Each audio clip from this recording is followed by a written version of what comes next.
Assalamualaikum and good afternoon to all the students. Hari ni saya nak masuk kepada polynomial and rational inequalities.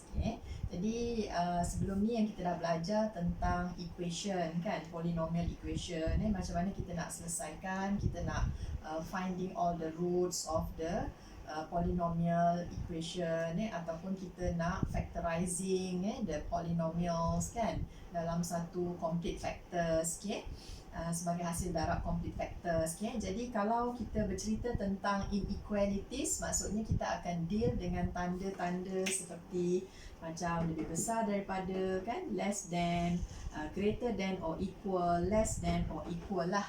So itu yang dimaksudkan dengan inequalities lah.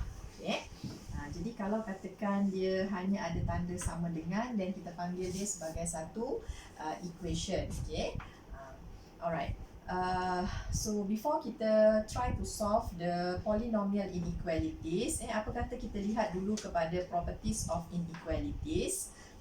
Katalah saya ada dua nilai lah, iaitu x dengan y. So saya assume sekarang ni x ini sentiasa lebih besar daripada y lah. Jadi maksudnya kalau katakan sebabkan x tu dia lebih besar daripada y, so katalah saya tambahkan x tu dengan sebarang nombor nilai yang sama. Contoh macam x tambah 2, so dia akan jadi greater than y tambah 2. So ini jadi macam biasalah, y tambah k, sebab saya telah menambahkan nombor yang sama. Kalau katakan saya tolakkan dengan nombor yang sama pun, dia masih lebih besar lagi daripada y tolak k. Sebab hakikatnya x lebih besar daripada y. Kemudian untuk c, kalau katakan saya darabkan persamaan ini, this inequality ni saya darabkan dengan k, jadi dia akan jadi kx, dia masih lebih besar daripada ky, kalau k itu bernilai positif. Contohnya macam saya darabkan dengan 2, sebelah kiri dan juga sebelah kanan. So tanda tidak berubah lah, sebab kita akan darab dengan positive number. So kalau katakan saya divide pula dengan satu nilai k yang sama juga sebelah kiri dan sebelah kanan, so ini tanda tidak berubah, iaitu y bahagikan dengan k kalau k ini juga bernilai positif. Jadi maksudnya kalau kita ada satu inequality, kalau kamu darab, kamu divide dengan satu positive number, so tanda tidak berubah lah. Kemudian kalau katakan saya darabkan dia, k darab dengan x, dia akan jadi less than ky, kalau k saya less than 0. Maksudnya kalau saya darab dengan satu nombor negatif, maka tanda akan berubah lah, dia akan pusing terbalik macam ni. So same goes to division also. So ini pun akan, tanda pun akan pusing terbalik kalau ini, kalau nilai k dia less than 0. So beware lah, if you multiply or you divide with a negative number, then tanda ketaksamaan ini dia akan bertukar. Okay, now solving polynomial and rational inequalities. So an inequality involving polynomial and rational expressions can be solved by using a number line. Dan satu lagi kita akan gunakan using graphical method. So kita akan guna apa ni? Biasanya kita akan gunakan number line lah. Ada masanya kita akan gunakan graphical method. Jadi yang dimaksudkan dengan polynomial ini ialah macam kita ada cubic factor ke ataupun ada quartic factor ke. Kalau rational functions tu maksudnya yang ada atas bawah, ada numerator, ada denominator. Itu yang dipanggil sebagai rational expressions. So sekarang by applying all the concepts ataupun all the properties of inequalities, now we are going to solve. Kita akan cuba nak solve beberapa inequality dalam contoh tu. Jadi saya just nak tunjukkan macam mana cara kita nak solve satu inequality. Kita bermula dengan yang simple sahaja. Yang ini yang kamu dah pernah belajar, masa form 5 dulu, greater than or equal 0. Okay, cikgu bagi satu quadratic inequality. Okay, jadi dekat sini dah kosong, sebelah kanan tu dah jadi kosong. Okay, jadi maksudnya kita boleh terus factorize sahaja. Okay, like last time. Okay, kita factorize kan yang itu. So, kita akan dapat 2x tambah 5 kat sini. Kemudian kita ada berapa tu? X tolak 1. Okay, X tolak 1 is greater than or equal 0. Okay, jadi maksudnya kamu akan sketch the graph. Yang ini simple je. Kita just sketch a graph. Dia adalah satu graph senyum sebab A dia bernilai positif. Kemudian dia akan ada punca-punca. Nak tahu apa punca-puncanya, kita akan samakan ini dengan kosong lah. Faktor yang ini pun kita samakan dengan kosong. So kita dapat X sama dengan negatif 5/2. Satu lagi ialah X sama dengan 1. So that one will be the punca-punca. Okay, kemudian kita akan pecahkan dia kepada dua kawasan di sini. Yang ini sama dengan 1 lah. Okay. Yang kita nak sekarang ni adalah nilai fx yang greater than or equal 0. So maksudnya masa bila fx tu akan jadi lebih besar daripada kosong, bila dia duduk di atas paksi x, waktu di sini, okay, fx akan jadi lebih besar daripada kosong ataupun di sebelah sini lah. Okay. Jadi macam mana dengan nilai-nilai x? Okay. So fx akan jadi lebih besar daripada kosong apabila x-nya less than or equal, sebab kat sini ada tanda sama dengan. So kita masukkan tanda sama dengan negatif 5/2, or the other one adalah x yang greater than or equal 1. Okay. Jadi maksudnya untuk answer for this question, maksudnya kita nak mencari set of values of x lah. Kita nak solving this quadratic inequality. So kamu boleh tulis jawapan dalam bentuk set notation x dengan keadaan x yang less than negatif 5/2 or x yang greater than or equal 1. Jadi maksudnya set penyelesaiannya merangkumi kedua-dua set inilah. Yang ini or ni maksudnya kesatuan. So dia combine lah, combination of this one or the other one. Okay. So kita dah dapat penyelesaian yang itu, soalan yang pertama tu. Okay, kemudian kita tengok soalan B. Untuk soalan B pula, saya ada 2, kemudian 1 tolak X, okay, greater than 3X, kemudian ada X tambah 1. Okay, kalau kamu tengok dekat sini sebelah kiri, sebelah kanannya tak sama dengan kosong lagi. Jadi kita cuba make it, tak kisahlah mana-mana side tu kita cuba jadikan dia kosong. Okay, saya kembangkan dahulu. So sini jadi 2 tolak 2x greater than, okay, kembangkan ini macam biasa. So jadi 3x kuasa 2 tambah 3x. Tapi saya ada 3x squared dekat sini. Okay, kamu boleh pindahkan yang ini bawa ke sebelah sana sebab kita biasanya nak gunakan yang A ni bernilai positif. So kita akan ada graf senyum saja. Kalau kamu nak pindah sebelah sini pun okey, tapi nanti dia jadi negatif 3x squared macam itulah. So kamu kena gunakan graf yang pusing terbalik macam ni. So I prefer this one. So saya bawa ke sebelah sini.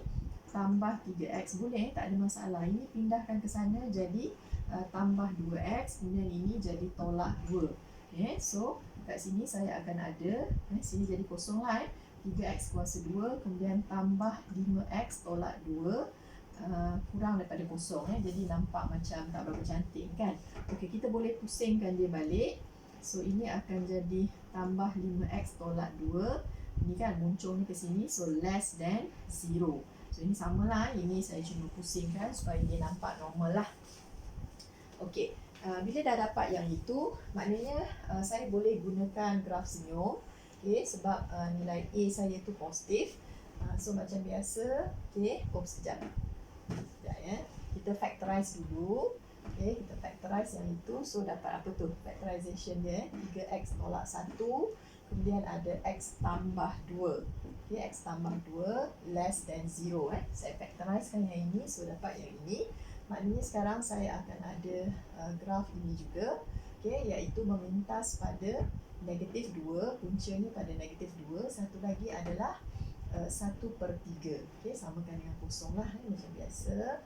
Okay, kemudian dah dapat macam ni. Kita tengok dekat sini less than 0. So should be kita nak nilai fx yang kurang daripada kosong. Dan yang ini fx akan jadi kurang daripada kosong bila x ni terletak di antara negatif 2 less than 1/3. Okay, jadi nanti jawapan akhir tulislah dalam set notation. Okay, x in condition that x terletak di antara negatif 2 less than 1/3. Okay, so itu adalah jawapan akhirnya lah. Okay, kemudian kita tengok pula satu rational inequality rational function. Okay, ini adalah rational function. Okay, x tambah 4. Okay, dekat situ is less than or equal 0. Kamu cuba check dalam modul. Kalau tak ada tanda sama dengan, then you all tambah tanda sama dengan lah. Ada typing error sikit. Kalau dah ada, then it's okay lah. Okay, jadi untuk yang rational inequality pun make sure dekat sebelah sini dah kosong lah. Kalau katakan belum kosong, dan kita akan pindahkan dia supaya satu side tu akan jadi kosong. Okay, so macam ni kita dah boleh terus start. Okay, saya ada dua faktor dekat sini yang saya akan check lah dia punya sign. Okay, saya akan gunakan number line je kat sini. Okay, number line ini senang aja. Okay, kita akan cari punca-puncanya. Maksudnya saya akan samakan yang ini dengan kosong. So bila 1 tolak x sama dengan kosong, jadi x sama dengan 1 kan. Bila x tambah 4 ni saya samakan dengan kosong, jadi x sama dengan negatif 4. So saya tandakan 1 ialah negatif 4, the other one adalah 1. Okay, so ini adalah dua punca-puncanya. Jadi maksudnya kita akan asingkan, masukkan dalam satu number line. This is what we call the number line method lah. Okay, so saya ada dua faktor yang saya akan check dia punya sign. Okay, yang satu lagi adalah x tambah 4. Okay, jadi untuk yang ini 1 tolak x. Jadi sebenarnya dalam kaedah number line method ini saya cuma ambil macam ni contoh. Okay, x yang kurang daripada negatif 4, katalah negatif 5. Nilai x ni negatif 5 Nilai x negatif 5, so saya masukkan dekat sini 1 tolak negatif 5, jadi 1 tambah 5 jadi 6. Okay, so sign dia adalah positif. Jadi saya akan letak dekat sini positif. Kemudian saya ambil satu contoh katalah dekat sini apa kita nak ambil, yang paling senang kosong. Okay, so saya gantikan, saya ambil nilai x kosong kat sini, saya ganti dekat sini 1 tolak kosong adalah 1, jadi 1 tu bernilai positif. Jadi saya akan buat mana tadi, yang ni positif kan, yang ini positif. Kemudian katakan saya ambil x yang lebih besar daripada 1 ni pula, katalah 2 so 1 tolak 2 dia akan jadi negatif. Macam itulah, actually yang itulah yang saya gunakan dalam proses number line method ni lah. Tapi untuk ringkasnya lah supaya kita nak lebih cepat lagi, senangnya secara ringkas ni kita boleh buat macam ni. 1 tolak x, kesimpulannya punca dia kat mana? Puncanya adalah 1, tapi dekat sini negatif x. So kalau negatif x saya tandakan dekat punca dia. Kalau negatif kita tarik ke kiri, atas garis ni positif, positif, negatif. Sama kan yang macam cikgu cari tadi. Kemudian kita tengok pula untuk satu lagi faktor, iaitu x tambah 4. Puncanya pada negatif 4, tapi x bernilai positif kan. So kita letak dekat puncanya, tapi kita tarik ke kanan sebab x bernilai positif. Atas garis tanda positif, positif. Yang bukan atas garis tu ialah negatif. Jadi untuk yang maksudnya yang ini adalah hasil bahagi kan, 1 tolak x kita nak bahagikan dengan x tambah 4. So sekarang kita nak tengok apa dia punya sign. Kalau dekat atas ni bernilai positif, dekat bawah ni bernilai negatif, jadi overall akan bernilai negatif. Dekat atas positif, dekat bawah positif, overall is positif. Di atas sign kat sini negatif, dekat bawah is positif, dan dia akan jadi negatif. Ataupun senang cerita kita darab je lah plus minus minus, plus plus plus. Minus plus jadi minus. Jadi sekarang kita berbalik kepada dekat sinilah yang kita nak is less than or equal 0. Less than or equal 0. Jadi saya akan ambil yang kat mana? Saya akan ambil fx yang bernilai negatif, iaitu di sini atau di sini. So masa itu x saya akan bernilai, sebab ini ada tanda sama dengan less than or equal negatif 4, or satu lagi adalah x yang greater than or equal 1. Tapi dekat sini kamu kena hati-hati sebab kita punya function ni dia adalah satu rational function. So rational function kamu kena beware dengan factor at the denominator. Dalam kes ini kita ada x tambah 4. Jadi kita tahu yang dekat bawah tu tak boleh sama dengan kosong. Jadi dalam kes ini x tak boleh sama dengan negatif 4. That's why kita akan buang kat sini tanda sama dengan dekat sini. So kita akan terima jawapan itu adalah x dengan keadaan x yang less than negatif 4 or x yang greater than or equal 1. Okay, macam itulah So that one will be dia punya jawapan akhir sebab x ni tak boleh sama dengan negatif 4. Okay, jadi hati-hatilah untuk rational function lah. Okay, kemudian kita lihat example yang seterusnya. Example 2 pula find the set of values of x for which kita ada 1 per x tambah 3. Kemudian lebih besar atau sama dengan 2 per. Sini adalah x tolak 1. Yang ini juga adalah rational, inequality. Tapi dalam kes ini bukan macam equation. Kalau equation kat sini tanda sama dengan, you all can simply cross multiply, darab silang saja, tak ada masalah. Tapi kalau inequality, kamu tak boleh terus darab silang macam ni. Maksudnya kamu tak boleh x tolak 1 macam ni kan. Sini kemudian lebih besar atau 2, sini kita darab silang terus.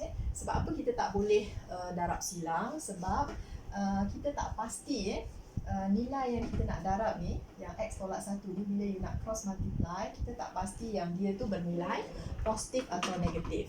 Sebab x tu can be anything.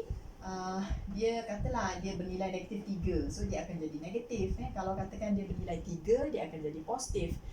So sebab kita tak sure dia tentang dia punya sign, you cannot simply cross multiply. Kalau katakan dia bernilai negatif, then tanda akan berubah kan. Kalau dia bernilai positif, tanda tak berubah. Jadi to be safe, kita akan bawa dia ke sebelah sini lah. So 1 per x tambah 3 ni tadi, tolak bawa ke sebelah sini jadi begini. So that's the way to do lah.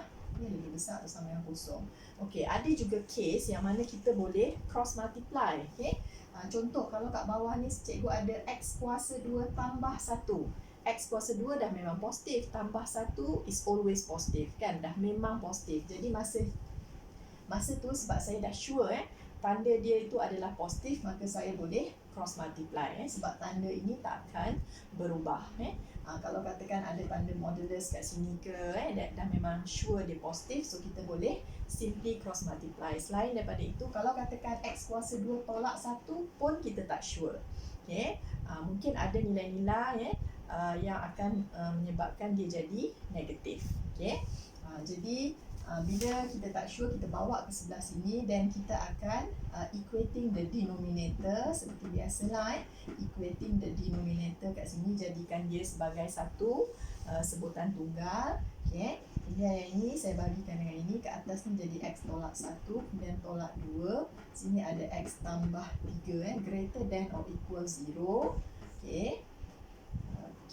So sekarang saya buka kurungan x tolak 1 tolak 2x tolak 6. Kemudian bahagikan dengan x tambah 3 x tolak 1 greater than or equal 0. Apa jadi ke atas ni? Yang dekat atas ni ialah x tolak 2x, so saya ada negatif x tolak 1 tolak 6 tolak 7. Negatif x tolak 7. Kemudian kita bahagikan dengan faktor ni tadi lah. Betul lah ni so, saya semak saja. This one is greater than or equal 0. So di sini kita akan ada 3 factors lah to be checked. Semua sekali sign tu kita akan check. So kita akan gunakan number line punya method juga. Saya memang suka guna number line ni, dia very simple. Cuma kalau rational function itu kita kena hati-hatilah dengan dia punya factor at the denominator lah. Jadi saya akan gunakan number line juga. Sekarang kita tengok kita cari apa punca-puncanya. Yang ini kalau saya samakan dengan kosong, yang faktor ke atas ni bila saya samakan dengan kosong, so saya ada apa? Negatif x tolak 7 sama dengan kosong. Jadi saya bawa ke sebelah sana x nya, so x sama dengan negatif 7 lah. X sama dengan negatif 7. Yang kat sini kalau saya samakan dengan kosong, X sama dengan negatif 3. Yang ini X sama dengan 1. So saya tandakan lah ikut number line. Negatif 7 paling kecil dekat sini. Kemudian kita akan ada negatif 3 and then followed by 1. Okay. Macam biasalah. Kemudian kita pecahkan dia tu. Okay, pecahkan pada bahagian-bahagiannya. Okay, yang ni satu tadi lah. Kita nampak jelas pula kan. Okay, so sekarang saya akan check all the three factors lah. Negatif X tolak 7 kan, saya ada apa lagi? X tambah 3, and then the other one is X tolak 1. Okay, so sekarang okay, untuk yang ini, untuk faktor yang ke atas ini puncanya pada negatif 7, tapi X tu bernilai negatif. So saya tanda dekat sini, tapi saya akan tarik ke kiri. Atas garis positif, yang lain negatif, negatif, negatif. Kemudian X tambah 3, puncanya pada negatif 3. X bernilai positif, maka saya tanda dekat negatif 3, saya akan tarik ke kanan. Atas garis positif, positif, negatif, negatif. Okay. Kemudian X tolak 1, puncanya pada 1. X bernilai positif, tarik ke kanan juga. Atas garis positif, negatif, negatif, negatif. Okay. So lepas itu kita akan darabkanlah semua ni. Positif, negatif, negatif. Okay. Darab atau bahagi sama je lah. So kat sini jadi positif. Dekat sini 3 kali negatif, maka akan jadi negatif. Yang ini becoming positif, yang ini negatif. Dia biasanya memang akan selang-selang macam tu lah. Okay. So kita berbalik pada soalan asal tadi. Kita nak yang greater than or equal 0. Okay, greater than or equal 0. So basically kita nak yang lebih besar daripada kosong. So kita ambil yang ini bernilai positif. Fx dia bernilai positif. Jadi maksudnya X saya akan jadi less than or equal. Ini adalah kawasan X. Bila kita tengok ni, maksudnya kita terima yang kat sini dan kat sini, yang menjadikan fx tu tadi positif. So X ni adalah yang less than or equal negatif 7, or satu lagi X yang terletak di antara negatif 3 less than or equal 1. But since our inequality tadi dia adalah sejenis rational function, kita lihat kat sini X tak boleh sama dengan negatif 3 dan X tak boleh sama dengan 1. Jadi kita buanglah dekat sini. Okay, jadi maksudnya nanti jawapan kamu hanyalah X yang less than or equal negatif 7 or yang ini sahaja. Okay, iaitu X yang without the equal sign lah. Okay, so kita dah dapat jawapan itu. Kemudian ada lagi lah macam example 3. Ini dah settle. Okay, so saya pandang yang ini. Kita pergi pada example 2 and also example 3. Example 2 yang ni mungkin saya ringkaskan sahaja. Okay, tengok example 2. Is it example 2? No, example 3. So yang ini adalah example 3. Solve the inequality. Okay, kita ada cubic inequality sekarang. Tolak dengan 3x kuasa 2, kemudian tolak dengan 13x. Okay, kemudian tambah 15. Alright, kita ada yang less than 0. Jadi yang sebelah sini dah sama dengan kosong. So kita boleh terus start factorizing. Kalau bukan kosong, kita kena pindahkan and so on. And then baru kita factorize. Selepas dah kosong, baru kita factorize. Okay, now I want to factorize completely, right? Macam yang sebelum inilah yang kita buat kan. Macam mana kita nak factorize completely? Maknanya kamu boleh guna try and error. Okay, maksudnya kamu akan ambil X ni tadi samalah yang ini. Okay, tolak dengan 13x tambah 15. Jadi kamu tengok dekat hujung ni ada tambah 15. So kamu akan cuba dengan plus minus 1, plus minus 3, plus minus 5, plus minus 15. All the factors of 15. Jadi saya ringkaskan saja sebab yang ni kita dah buat sebelum ini. So bila saya gantikan X sama dengan 1 masuk kat dalam ni, kita dapati bahawa nilai dia adalah kosong. Bukannya 1 negatif 1. P negatif 1 tu wait. This one is example 3. Yes, P1 ni. So bila P1 ni sama dengan kosong, membawa maksud apa? X tolak 1 is one of the factor lah. Okay, is one of the factor. Okay, jadi maksudnya nanti kamu akan ambil benda ni kan, Macam dulu kan, ambil cubic factor ni yang macam cikgu show sebelum ini, kita akan bagikan dengan X tolak 1. Okay. So kamu pun buatlah gedebak-gedebuk dia punya pembahagian itu. Jadi kamu dapatlah hasilnya ke atas. Nanti boleh work out untuk yang ini. So kat sini kita dapat X kuasa 2 tolak 2X tolak 15. Okay. Jadi maksudnya nanti baki kosong lah. Okay, jadi sekarang saya punya PX ni dia samalah dengan ini tadi one of the factor. Another two factor will be this one lah. X kuasa 2 tolak 2X tolak 15. Okay. Lepas itu kita factorize lagi. Okay. Factorize yang ini kita akan dapat berapa tu? X tambah 3, X tolak 5. X tambah 3 dan X tolak 5. Okay. So sekarang dah lengkap lah. Saya dah factorize dia secara lengkap. So sekarang yang ini maksudnya less than 0 lah.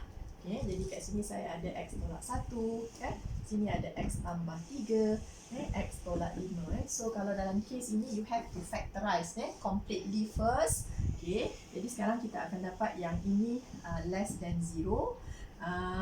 Kita akan tak payah gunakan graph sketching. Kalau nak guna graph sketching pun boleh, tapi saya rasa number line lebih mudah. Okay, terus sahaja buat garis nombor ini. Okay, kita ada X sama dengan negatif 3. Punca-puncanya negatif 3, 1, 5. Okay, susunkan ikut yang mana lebih besar, yang mana paling kecil. Okay. Okay. Alright. Kalau yang awak guna graph tu, awak ambil yang kuadratik je lah guna graph. Kalau cubic sebenarnya nak guna graph pun boleh. Tapi number line ni lebih senang. Okay. Gunalah yang lebih senang. Okay. Sekarang saya ada 3 faktor. X tambah 3 dan satu lagi adalah X tolak 5. Jadi punca ini pada 1 tarik ke kanan atas garis positif positif negatif negatif. Yang ini puncanya pada negatif 3 tarik ke kanan positif positif positif negatif. Yang ini punca pada 5 pun tarik ke kanan positif negatif negatif negatif. Sebab semua perkali bagi X-nya positif. Okay, so kita darabkan semua ni jadi negatif, sini jadi positif. So sini akan jadi negatif dan sini adalah positif. Jadi kita tengok pada soalannya, kita nak yang fx yang less than 0.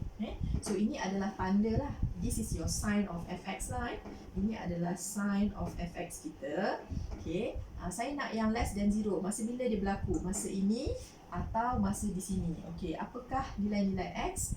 X pada masa ini yang less than negatif 3 or satu lagi X yang terletak di antara 1 dan kurang daripada 5. Okay. So combinekan dua-dua ini, masukkan dalam satu tata tanda set lah. Okay. Jadi jawapan kita adalah itulah X yang less than negatif 3 or X yang in between 1 and 5. Okay. Jadi macam tu lah kalau kita ada satu cubic inequalities yang sebelum ni kita ada quadratic inequalities. Kamu gunakan graph saja, yang ini kita gunakan number line. So kalau katakan ada cubic inequality ataupun quadratic inequality, lebih mudah kamu gunakan number line saja. Tak payahlah sketch the graph sebab kita tend to make mistake. Okay. Kemudian untuk example yang seterusnya, cikgu cerita je lah. Show that X tambah 1 and 2X tolak 3 are the factors of this polynomial. Okay. Nasib baiklah dia dah bagi kita. Dia kata show yang ini factor. So kita dah tahulah apa faktornya kan. Okay. Kemudian tambah dengan 2X kuasa 2. Kemudian tambah X tolak 6. So bila kata dia minta kita show is a factor, so kita terus gunakan factor theorem. Okay. Factor theorem, kalaulah ini adalah 2 faktor, okay, satu lagi adalah 2X tolak 3. Okay, jadi maksudnya apa? Kamu kena tunjukkan dahululah P negatif 1 ni kamu kena tunjukkan dia sama dengan kosong. Gantikan X tu dengan negatif 1 dan tunjukkan dia sama dengan kosong. Satu lagi kamu kena show yang P 3/2 juga sama dengan kosong. Bila dah dapat menunjukkan itu, maka it is shown that, okay, bila macam ni kamu boleh katalah oleh sebab itu X tambah 1 is a factor, kan? Is a factor of Px. Okay. Kemudian yang ini, bila kamu dah tunjukkan yang ini, kena show lah masukkan dalam ni. Jangan just tulis sama dengan kosong je. tunjukkanlah yang kamu masukkan 2 darab dengan 3/2, maksud cikgu macam tu lah. Okay, 3/2 kan, kuasa 3. Lepas tu kamu tulis je lah sama dengan kosong. Okay, sebab dia dah minta tunjuk saja kan. Okay. Jadi oleh sebab itu 2x tolak 3 is also a factor of px. Okay. Kemudian factorize px completely and then solve the inequality px yang lebih besar daripada kosong. Okay. Jadi saya dapatlah px sebabkan saya dah ada 2 faktor yang dibagi kat sini, so saya tak perlulah guna try and error macam biasa yang kita ambil plus minus 1 plus minus 2 plus minus 3 plus minus 6, tak payah. Okay, sebab dah tahu dah dia dah bagi dah dekat kita. Jimat masa sikit lah. Okay, so dekat sini nanti kita akan ada satu lagi polinomial lah. Okay, so kamu akan gunakan long division, darabkan dekat sini, so kita dapat apa tu? 2x kuasa 2, kemudian tambah 3x, kemudian tambah 2x, tolak x, tambah 2x, kemudian sini ada tolak x, kemudian kat sini ada tolak 3. Okay, 2x kuasa 2 tolak x tolak 3, kemudian kita ada qx. Okay, selepas itu kamu akan gunakan long division untuk mendapatkan kita punya qx lah. Okay, nanti kamu buatlah long divisionnya, bagikan dengan ini, tolak dengan 3x kuasa 3 ni tambah dengan 2x kuasa 2. Okay, tambah x tolak 6 ni saya akan bahagikan dengan yang inilah. Okay, 2x kuasa 2 tolak x tolak 3. You work out for this one. Okay, until you got yang ini kita akan dapat hasil bahaginya adalah tolak x tambah 2. Since yang ini adalah hasil darab 2 ni dia adalah faktor, jadi maknanya tak akan ada baki lah, baki pun adalah kosong. Oleh sebab itu, okay, px saya nanti akan sama dengan 2x kuasa 2. Okay, saya tulis balik dalam bentuk factorizationnya, x tambah 1 tadi, 2x tolak 3. Okay, qx saya adalah yang ini, x kuasa 2 tolak x tambah 2. Tapi yang ini cannot be factorized. Yang ini jenis yang cannot be factorized. Okay, I try to complete the square. Tambah 2 ini, saya akan complete the square. So, saya akan dapat tolak x kuasa 2 tolak x. Kemudian tambah dengan b per 2 kan. B per 2 kuasa 2. Saya tolak balik dengan b per 2 kuasa 2. Dan jangan lupa tambah 2 lah. Okay, so sebelah sini I complete the square. So now it become x. Sini ada tolak kan, tolak dengan 1/2 kuasa 2. Kemudian sini jadi tolak 1/4 tambah 2. Okay, so 2 tolak 1/4. Jadi maknanya saya ada kat sini dia adalah x tolak 1/2 kuasa 2. Okay, tambah 7/4. Okay, so this px, okay, can be written as, okay, saya punya px tadi. Okay, sekejap ya, saya tunjukkan.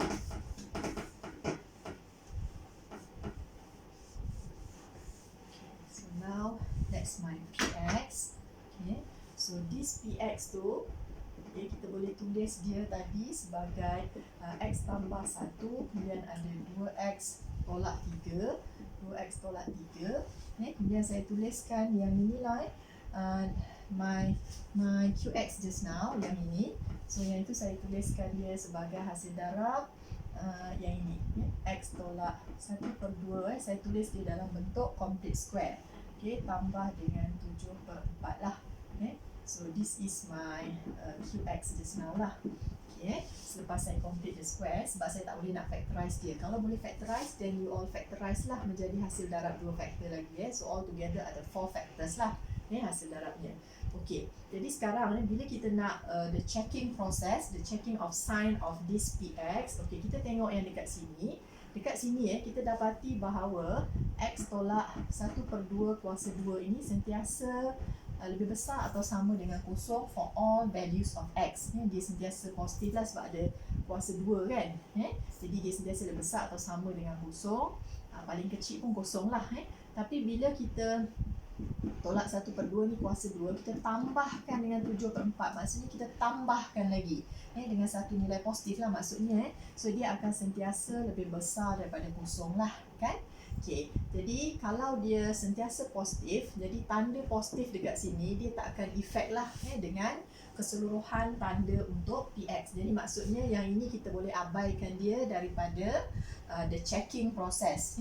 Jadi kita akan hanya check tanda bagi dua persamaan ini assuming that tanda bagi this factor is always positif. Jadi maksudnya kita boleh jimat masa sedikit. Memudahkan kerja kita, maknanya kita akan check untuk -1 ni tadi dan satu lagi adalah 3/2. Sebab dua faktor ini sahaja yang akan mempengaruhi tanda bagi kita punya PX lah. So this is sign of PX. Sign of PX. Saya ada faktornya adalah X tambah 1, kemudian sini ada 2X tolak 3 macam biasa. Di sini punca tarik ke kanan, positif, positif, negatif. Sini punca 3/2 tarik ke kanan, positif, negatif, negatif. So kita darab sini positif, sini negatif, sini positif. Kemudian berbalik pada soalan asal. Soalan asal kita nak apa? Solve the inequality untuk PX yang greater than 0. PX yang greater than 0 maksudnya kita ambil ini positif, yang ini ialah positif. Jadi masa itu X mempunyai dengan keadaan less than. So dekat sini saya dapat X yang less than -1 or X yang greater than 3/2. So your final answer is X in condition that X yang less than -1 or X yang greater than 3/2. Jadi dalam kes ini satu faktor kita telah macam kita dah abaikan dia lah sebab tanda dia is always positive. So tak payah nak check lagi lah. So that one will be the answer for example. This one is actually example 4. Ini tadi adalah example 4. So lepas ni cikgu akan masuk inequalities involving modulus dalam next video.